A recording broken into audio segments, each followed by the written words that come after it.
जंगल में टुनटुनी चिड़िया अपनी छोटी बहन पिंकी चिड़िया और अपनी माँ टूनी चिड़िया के साथ फूलों के बने घर में रहती थी। उसकी माँ टूनी जंगल में फूल बेचने का काम करती थी। वहीं टुनटुनी चिड़िया को जादू सीखने का बहुत शौक था। वो जंगल में रहने वाले जादूगर से जादू सीख रही थी। वहीं बीमारी के चलते उनकी माँ की मौत हो जाती है। ऐसे ही काफी दिन गुजर जाते हैं। पिंकी, आज 2 दिन हो गए हैं, खाने के लिए कुछ भी नहीं है घर पर। हमें कल से माँ की जगह फूल बेचने जाना होगा।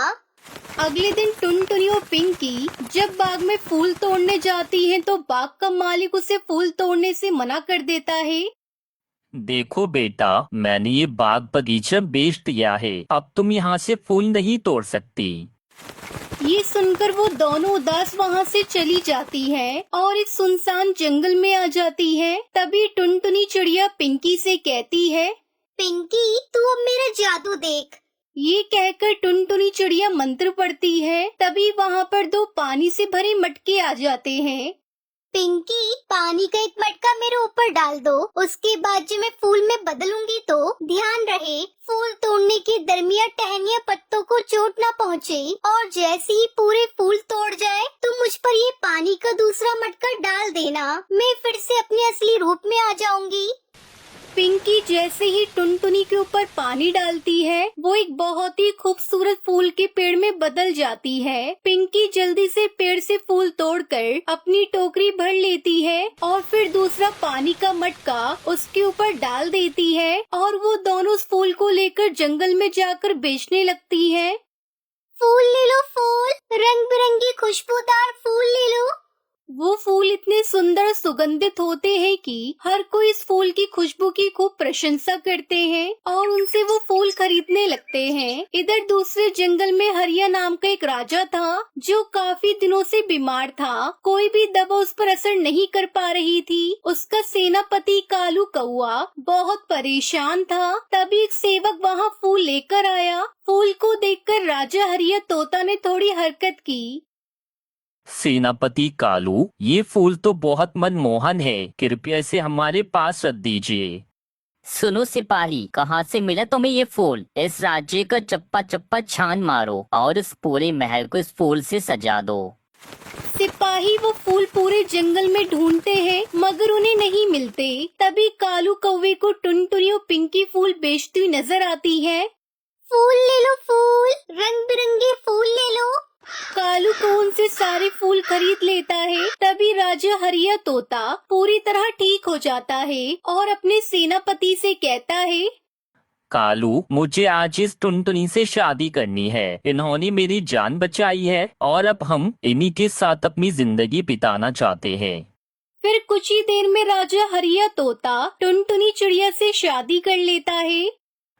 टुनटुनी, तुम तो बहुत ही खूबसूरत हो, बिल्कुल एक फूल की तरह। लेकिन एक बात बताओ, ये खूबसूरत फूल आप कहाँ से लाती हो? जहाँ तक मेरा तजुर्बा है, मैंने आज तक जीवन में सद्भुत फूल को नहीं देखा है। फिर टुनटुनी चिड़िया अपने जादू के बारे में राजा हरिया तोता को सब बता देती है। क्या तुम फूल बन सकती हो? क्या तुम मेरे लिए एक बार फूल बन सकती हो? यकीन करो, मैं फिर तुम्हें दोबारा ऐसे करने को नहीं बोलूँगा। क्यों नहीं, लेकिन हमें इसके लिए सुरक्षित स्थान पर जाना चाहिए। फिर टुनटुनी और राजा हरिया तोता एक खाली जगह पर जाते हैं। फिर राजा जैसे ही पहले मटके का पानी टुनटुनी पर डालते हैं वो खूबसूरत फूल के पेड़ में बदल जाती है। फिर राजा दूसरे मटके का पानी डालते हैं और वो फिर से पहले की तरह हो जाती है। पर ये सब कालू कौवा छुपकर देख रहा था। अच्छा, इस राजा की पत्नी टुनटुनी को जादू आता है। ये फूल में बदल जाती है। मुझे कुछ करना होगा। उसके सारे फूल तोड़कर बाजार में अच्छे दाम में बेचूंगा।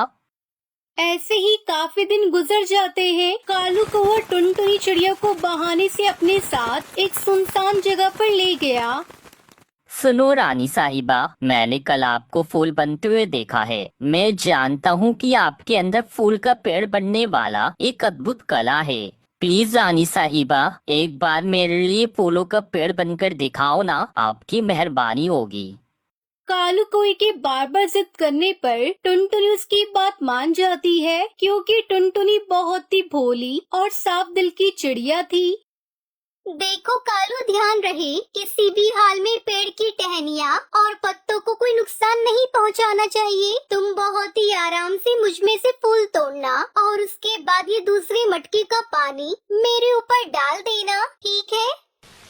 फिर टुनटुनी के कहे अनुसार कालू कौवा उसके ऊपर मटके का पानी डाल देता है। वो फूल बन जाती है। फिर कालू कौवा बड़ी बेरहमी के साथ उसके सारे फूल तोड़कर वहाँ से भाग जाता है। बेचारी टुनटुनी फूल बनी वहाँ पर बेहोश पड़ी रहती है। उसकी सारी शाखाएं जमीन पर पड़ी थी। तभी कुछ देर बाद बहुत जोर से बारिश होने लगती है। टुनटुनी अपने पहले रूप में आ जाती है। वो बहुत जख्मी थी। तभी पिंकी चिड़िया वहाँ से गुजर रही थी और वो अपनी बहन को जख्मी देखकर उसे अपने घर ले आती है और उसकी मरहम पट्टी करती है। तभी कुछ देर बाद राजा हरिया तोता अपनी पत्नी टुनटुनी को ढूंढते हुए उसके घर आते हैं। टुनटुनी उसे कालू कौवे की सारी हरकतों के बारे में बता देती है।